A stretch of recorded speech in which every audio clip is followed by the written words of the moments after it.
Hello dear YouTube family, कैसे हो आप लोग। आई होप सब लोग बिल्कुल मस्त हो गए। सो गाइस, इस छोटी सी वीडियो में मैं आपको एक बहुत ही बड़ी जानकारी देने वाला हूँ। सो दोस्तों, जो भी मैं जानकारी देता हूँ, मेरे साथ जो भी प्रैक्टिकल होता है, मैं वही सारी जानकारी आप लोगों को शेयर करता हूँ। सो दोस्तों, आपको बता देना चाहता हूँ, जब मैं प्रेस शॉप में जाता हूँ, मैंने कई बार देखा है कि जब टूल रूम में कोई बंदा गलती करता है, वो गलती सामने ही निकल कर आती है। कई बार क्या होता है कि जैसे स्टीपर प्लेट होता है, स्टीपर प्लेट के नीचे सपरिंग लगती है, हम बोल्ट को टाइट कर देते हैं, बोल्ट को टाइट करके हम डाई को दे देते हैं, डाई चलती है।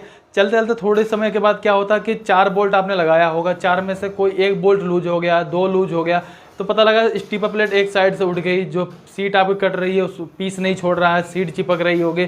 फिर जब टेढ़ा हो जाता है, उसकी वजह से भी काफ़ी ज़्यादा प्रॉब्लम आती है। कई बार पीस में साइड आने लग जाता है, बर आने लग जाते हैं, उसकी वजह से बहुत सारी प्रॉब्लमें इकट्ठे आपको देखने को मिल जाती है। सपरिंग उपरिंग रहती है आपकी, वो बाहर निकल जाती है। कई सारी प्रॉब्लमें आपको सिर्फ इस वजह से फेस करनी पड़ जाती है कि जो आपने बोल्ट टाइट किया वो बोल्ट अनबैलेंसिंग हो जाता है। तो इसको सही करने का तरीका क्या है? अगर एक ऑफिशियल तरीका बात करें, एक सही जो सिस्टम से काम होना चाहिए, वहाँ पर आपको एक स्लिप लगानी चाहिए। ठीक है, एक स्लिप लगानी चाहिए, फुल टाइट कर देना चाहिए, बिल्कुल डेड हो जाएगा। ठीक है, और उसको काम करने में बड़ी आसानी भी होती है अगर आप स्लिप का काम करते हैं। ज़्यादातर मैं देखता हूँ जब बड़ी कंपनियाँ काम करवाती हैं या देती हैं तो अपना स्टैंडर्ड सारा कुछ देती हैं, वहाँ पे स्लिप का ही मेंशन किया जाता है। सिंपल सी बात होती है, स्लिप आपने लगा दिया, सारे बोल्ट को लगाया, फटाफट टाइट कर दिया, 4 बोल्ट लगाए, चारों बोल्ट टाइट कर दिया, चारों बोल्ट डेड हो गए। वो इजीली ऐसे चलते रहेंगे, एक बराबर चलते रहेंगे स्मूथली। लेकिन जब आप बोल्ट टाइट करते हो तो बोल्ट में क्या होता है, कई बार ऐसे बोल्ट हल्का सा मतलब घूम जाता है, तो उसमें क्या होता है कि वो स्टीपर प्लेट एक साइड में से उठ जाती है। जब उठ जाती है तो वर्किंग करने में बहुत ज़्यादा प्रॉब्लम करती है। तो अगर आप स्लिप यूज करते हैं, बहुत अच्छी बात है, क्योंकि जब स्लिप यूज करेंगे तो आपको ज़्यादा टेंशन नहीं रहेगी, यार मेरी स्टीपर बराबर हो रही कि नहीं हो रही, मैं टाइट कर रहा हूँ। स्लिप लगाया, आपने टाइट कर लिया, क्योंकि स्लिप वगैरह जब बनाई जाती हैं तो उनकी हाइट वगैरह सब कुछ बिल्कुल मेंटेन करके एक जैसी बनाई जाती हैं। ठीक है, बात इसकी हो गई। मान लेते हैं कि अगर आप स्लिप नहीं बना रहे हैं या स्लिप नहीं बनाई जा पा रही है, कोई प्रॉब्लम है, तो उस केस में एक सिंपल सा फंडा, आप बोल्ट को टाइट करिए, लेकिन उस बोल्ट में नट जरूर लगा दीजिए।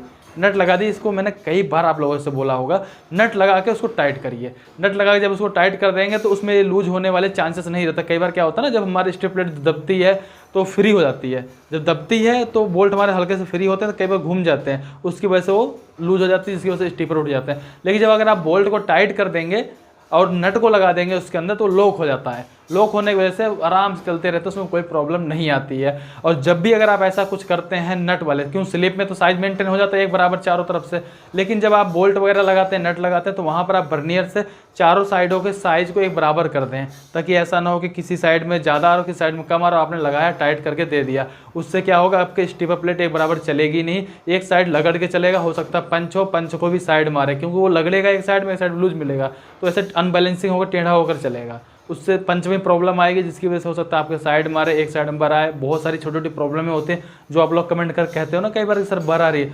बर आने के छोटे छोटे रीजंस ऐसे भी बन जाते हैं। ठीक है, तो इस केस में आप इस चीज़ को बिल्कुल ध्यान दीजिए। आप बोल्ट लगाइए, एक नट लगा दीजिए, नट लगा टाइट कर दीजिए सिंपल सा, तो वो बिल्कुल डेड हो जाएगा। एक तरह समझ लीजिए, वहाँ पर बिल्कुल रोक के रखेगा उसको, और उसके साथ साथ बर्नियर से आप चारों साइड का साइज चेक कर लीजिए।